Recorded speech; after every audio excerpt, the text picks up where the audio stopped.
So welcome to the June video diary of plot 31 and plot 32. As you can see, it is a fantastic warm 15th of June 2020 here in Northampton. So we're going to do what we did last month, go down 31 and come back up 32, so you can see how things have been growing. So let's start moving down 31. As you can see, we've got the Kelly kettle is in position, ready for a brew once we've finished doing this. So coming through first onto the fruit area, or some of the fruit area. You see now there we've got our pumpkining down here, so that's going to be growing for the biggest pumpkin competition. Our squashes have started to grow, our mixed squash and our butternut squashes are all growing.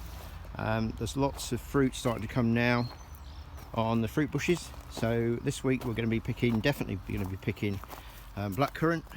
So we've got quite a lot on there, that's going to be good. I can't actually stand blackcurrant, but there you go. Our asparagus got hit a little bit in the week. You probably saw the photos by the asparagus beetle. So that's all been now picked off, got rid of those. So there's no more of those now. Flower area, since you saw it last, the dahlias there have just sprung up and are growing like crazy. So they're going really quick now. The herbs that we all put in are doing really well. Lots and lots of carnations coming. The achelia's coming as well, but just look at the sweet peas. I mean, if you could be here, the smell that is coming off these things is just absolutely incredible. And it's one of those things where you pick and pick and pick and they come again and again and again. So loads of sweet peas. Our sunflowers are now getting quite big. The biggest one is the one just here. That is around about up to my waist now. I've gone past the waist actually, up to the chest. And our tomatoes down here keep doing really well as well. But the star of the show definitely is the sweet peas.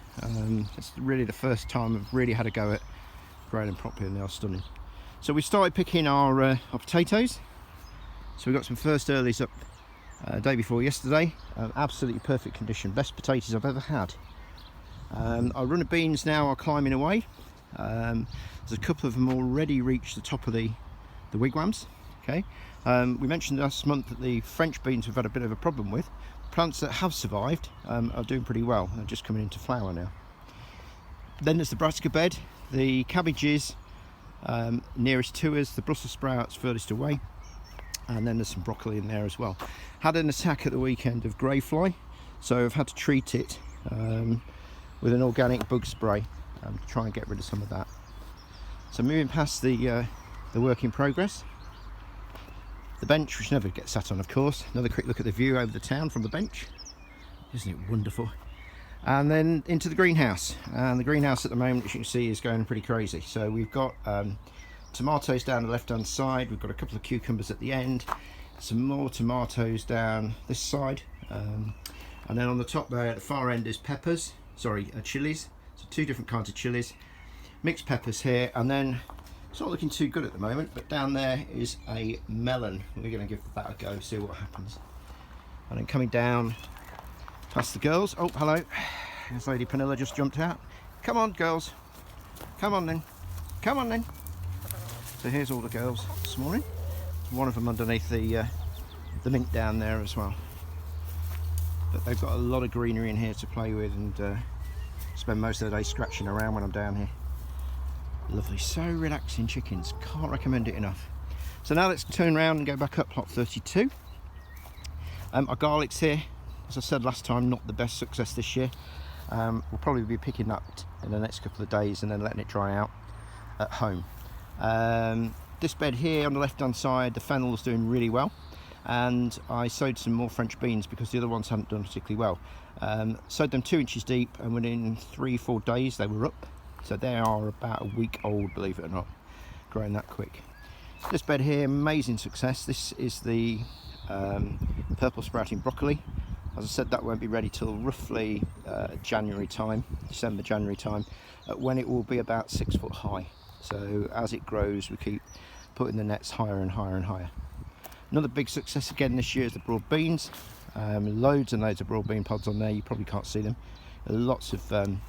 Lots of thick vegetation down here. There's broad bean pods, and then beside them down there's a row of carrots which we've just started thinning out. Literally just started eating as well. Interesting bed, this one. This was the Romanesque cauliflower, the green sort of starry cauliflower, and for some reason 2 nights ago they decided that they were going to wither and die. So that's not good really, and in looking closely at them, they appear to have gone to seed. I know they had an attack of the flea beetle earlier this year, but don't understand it. In there as well is some bushed broccoli, and what I'm going to do is probably take those cauliflowers up, and I've got some ordinary cauliflowers at home that I've sown ready to bring down, and also some Savoy cabbage. This bed here will keep us in courgettes till about the year 2035. There's going to be so many courgettes on there. I've planted far too many, which is what I always do. More tomatoes in this bed here, growing away, doing really well. And then the little plants you can see down there as well, that is swede, so swede will be coming. This bed here on the right hand side, we've started eating this in the week. That is our chard. In the middle is spinach, which you're picking like there's no tomorrow. And then, as you can see here, the beetroot as well. The beetroot is pretty much, some of it is pretty much ready. So if I have a look down here, you can see that the beetroot is pretty much ready to eat now. It's just a bit bigger than golf ball size. In all the years I've had an allotment, I've never been able to grow carrots. Just look at the amount of carrots we've got this year. So there we go. The onions that are in between them are there to protect the carrots from the carrot fly, and they are Japanese bunching onions. Now, last month I showed you that, I think that it was the day before I did the video, I sowed 128 leeks. That is the leeks today, 1 month on, really growing well. Rhubarb down here and the compost heaps as before. Sweet corn's coming up now, doing really well, up to about knee height I should think, something like that. And then moving further up, we pricked out the parsnips last week, so they're now growing. There's another row that's been sown as well. Some more cabbages there to keep them company, some more rhubarb. The onions, the threat of the allium leaf miner has now disappeared until September time, so the onions have now been uncovered from the microfleece to allow them to really get growing. Okay, the size of that rhubarb. Another bed of potatoes there. That's a main crop potato, and then this is the peas. And the peas, I think I said last month, I've never really grown them before. The amount of peas on here is absolutely incredible.